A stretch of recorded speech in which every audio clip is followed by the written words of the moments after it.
නමෝ බුද්ධාය. නැවත වතාවක් මේ මහා මෛත්‍රී දිනය සමදිනවා. ඒ ස්වර්ණමය දිනය දෙවන වරටත් අනුරාධපුර ජේතවනාරාම ඓතිහාසික පුදුබිම තුළ සුවහසක් සදහැවතුන්ගේ සහභාගීත්වයෙන් යුතුව දිවයිනේ චිර ප්‍රසිද්ධ ජාත්‍යන්තර භාවනා උපදේශක මහා කර්මස්ථානාචාර්ය වහන්සේලාගේ පින්බර වැඩමවීමෙන් දෙවන වරට සංවිධානය කරනු ලබන ඒ පින්බර දිනය නැවත වතාවක් මේ විදිහට කරනවා. ඉතින් අපි අපගේ පින්වන්ත සත්පුරුෂ කල්යාණ මිත්‍ර වූ යෝගාවචර සියලුතුමන් වහන්සේලාට අපි තාම ගෞරවයෙන් ආරාධනා කර සිටිනවා. ලංකාවාසී ලෝකවාසී සංසද පදනම් පුණ්‍ය සංවිධාන හැම දිනාටම අපි තාම ගෞරවයෙන් ආරාධනා කර සිටිනවා.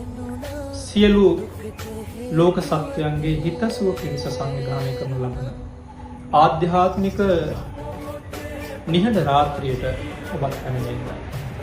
මේ ලැබෙන මාර්තු 22 වෙනිදා එනම් ජේතවනාරාම පුදුබිම තුළ සිද්ධ වෙන පින්වන්ත අසිරිමත් මොහොත නැවත වතාවක් මේ විදිහට සිද්ධ කිරීමට බලාපොරොත්තු වෙනවා. පැමිණෙන විට ඔබ භාවනා ආසනයක් අරගෙන ඉන්න කියලා අපි බොහොම කරුණාවෙන් මතක් කරනවා. දන්සල් මොකද ඔබට ලැබෙන සේවාවන් ඒ පින් තුළ ඔබට දැනගන්න ලැබේවි. දන්සල් මේ දේවල් සිද්ධ වෙනවා.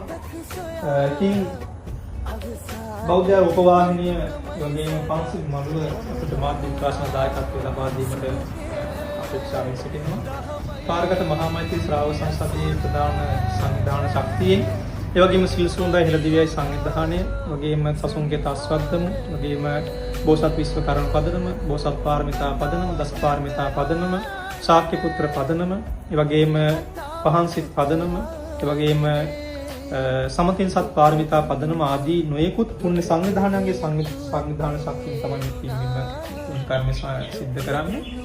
ඉතින් ಜಾති ආගම් භේදයකින් තොරව සියලු ලෝක සත්‍යයන්ටම මෙත් පතුරවන මේ පින්වන්ත දිනයයි මේ විදිහට සූදානම් කෙරෙන්නේ.